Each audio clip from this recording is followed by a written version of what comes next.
Bienvenidos a Frutos de Fe. Esperamos que el mensaje que está por escuchar sea de bendición para su vida.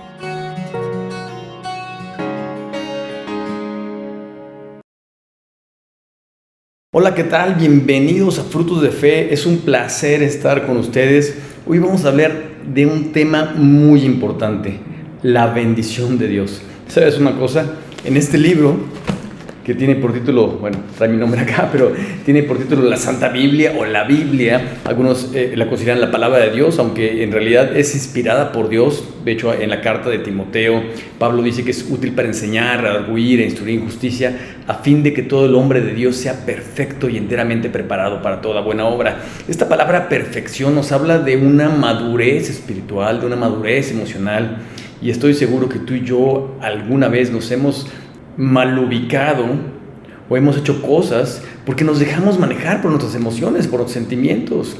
Pero sabes, Dios quiere darnos bendición tras bendición tras bendición. De hecho, Él nos equipa, nos enseña, nos ministra a que tú y yo podamos aprovechar y disfrutar sus bendiciones. Cuando estamos cerca de Dios podemos aprovechar, vivir y disfrutar sus bendiciones. Pero cuando nos alejamos de Dios, es como cuando tienes calor y no te acercas a la ventana, no te acercas a la sombra. Sería ilógico, ¿no? O al revés, tienes frío y no subes la ventana, o no te tapas, no te pones una cobija, o no te pones una chamarra. Bueno, Jesús dice en Juan 10:10, el ladrón no vino sino para hurtar, matar y destruir. Y yo he venido para que tengan vida y la tengan en abundancia.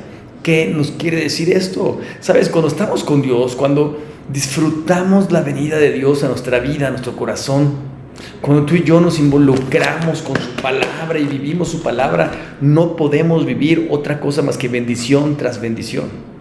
No te quiero engañar y no te quiero decir, o no quiero que se malinterprete, que no vas a tener problemas en la vida, que no vas a tener circunstancias difíciles en la vida, que no vamos a tener enfermedades. No, eso no sucede, eso jamás va a suceder. De hecho, por medio de las dificultades, por medio de las pruebas, tú y yo crecemos en fe, tú y yo maduramos, tú y yo entendemos algunas cosas que a veces no entenderíamos si no estuviésemos en prueba. Y es necesario que tú y yo empecemos a pasar y a aprender acerca de la vida con estas circunstancias.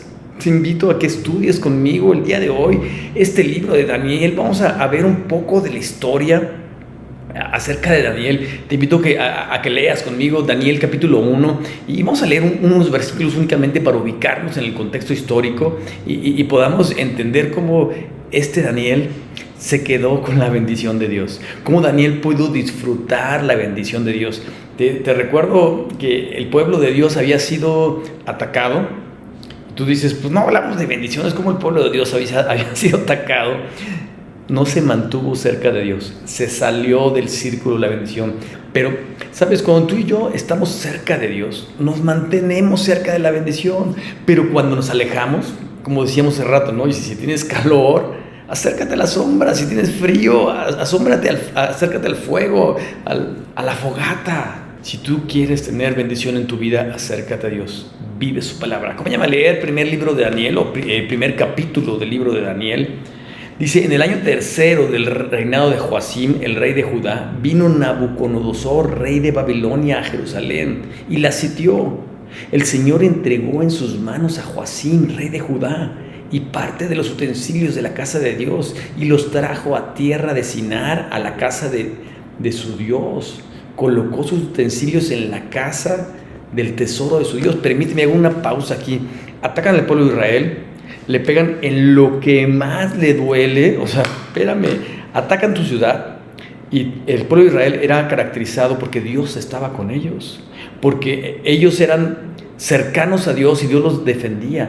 Pero cuando ellos se alejan de Dios, cuando ellos empiezan a imitar a otros pueblos, cuando ellos empiezan incluso a romper su relación con Dios, llega otro pueblo, lo ataca y los utensilios que tenían en la casa de Dios, que eran utensilios de oro, utensilios valiosos que le daban en la casa de Dios, ¿sabes? Eso se los llevan y se los ponen a un Dios pagano. O sea, cosa más tremenda no puede pasar.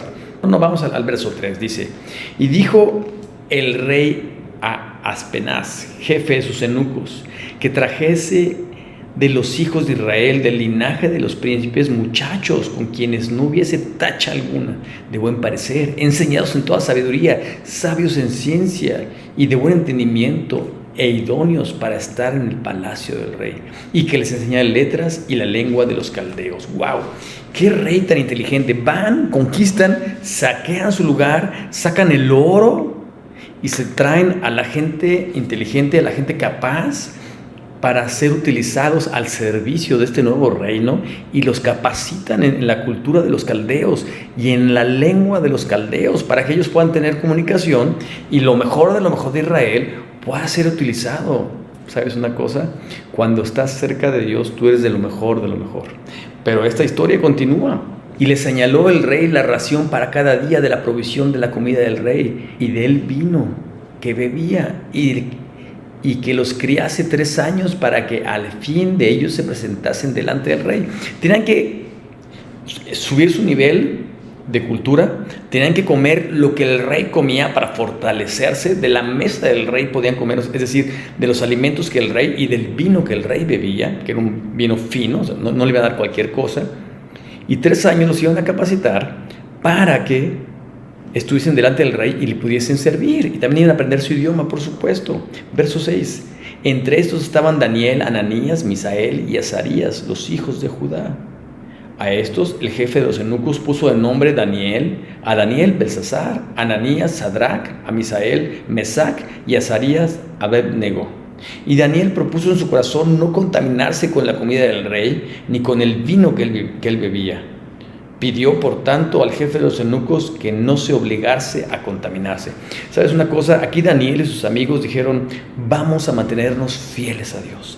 Vamos a mantenernos cerca de Dios a pesar de que conquistaron nuestro país, a pesar de que las cosas no están bien. ¿Alguna vez en tu vida no han estado las cosas bien y no te dan ganas de aventar la toalla? Hay gente que se tira a los vicios cuando no les da bien. Trata de refugiarse en la maldad, que en realidad se hace más grande y mucho más grande el problema. Pero Daniel y sus amigos dijeron: no me quiero contaminar, sin importar tu creencia, sin importar si comes comida kosher o sin importar si alguna comida Dios se la dio por cuidar la salud de los judíos. Ellos decidieron ser fieles a Dios. Cuando tú y yo decidimos ser fieles a Dios, cambia nuestra vida, transforma nuestra vida. Daniel platicó con el jefe de los eunucos y le dijo: ¿sabes qué? Dame oportunidad de comer estas verduritas. Espérame, no puedo comer carne del cerdo, no puedo comer esa carne que está prohibida por la ley de Dios. Él prefirió estar cerca de la ley de Dios y le dijo: dame un tiempo. Y comieron pura lechuguita, puras verduras. Son los primeros veganos que hay. Por supuesto, hablamos de que no se contaminó, no de ser veganos, es un ejemplo que doy, pero es decir, decidieron comer comida diferente, que tú dices: espérame, si van a comer igual que el rey, lo mejor de lo mejor. Aparentemente es una hermosa ilustración, porque aparentemente tú y yo a veces pensamos que es lo mejor de lo mejor, qué es lo que necesitamos, qué es lo que necesita mi cuerpo, qué es lo que necesita. Pensamos en bienes materiales, incluso en alimentos. Me hace recordar por ahí Proverbios capítulo 15, versos 16 y 17, ¿te acuerdas? Es mejor estar cerca de Dios que comer un buey engordado. Es mejor estar cerca de Dios y vivir en una casa en paz, en una casa de problemas, aunque sea un rincón pequeño, aunque sea una casa pequeña. ¿Sabes? Ni lo material, ni las necesidades físicas, incluso el alimento, se compara con la bendición de Dios. Dios quiere bendecir tu vida, y a veces el ser humano lo canaliza únicamente con lo material, con saciar necesidades primarias, y la bendición de Dios va mucho más allá. Es como la paz de Dios, que sobrepasa todo entendimiento. Así es la bendición de Dios. Dios quiere bendecir tu vida, quiere bendecir mi vida, quiere que tú y yo seamos fieles, quiere que tú y yo entendamos que aunque a veces su palabra y las cosas que pasan en la vida, y tú y yo que decimos: ¿qué hago? ¿Obedezco este libro o hago lo que todos hacen? O yo tengo estas necesidades, pero, ¿sabes? Sin peros. Dios quiere bendecir tu vida. ¿Recuerdas? Al principio de la plática hablábamos de Juan. Bueno, lo que platica Juan, o lo que escribe Juan, que decía Jesús: yo he venido para que tengan vida y vida en abundancia.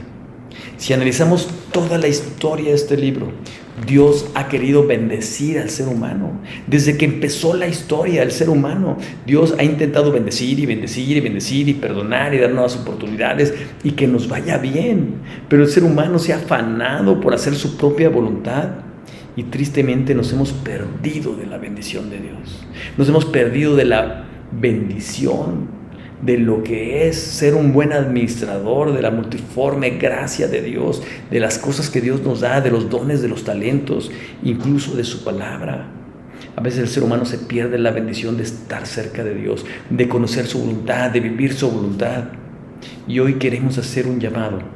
No te pierdas la bendición, sé fiel a Dios, conoce su palabra, mantente de su lado y sin duda alguna vas a aprovechar y vas a tener la bendición de Dios, porque Dios está buscando verdaderos adoradores que le adoren en espíritu y en verdad. Es decir, está buscando gente que se deje bendecir. ¿Qué dices? ¿Te quieres dejar bendecir por Dios?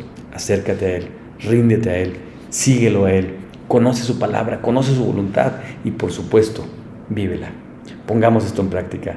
Que Dios te bendiga y que tengas un excelente día. Hasta pronto.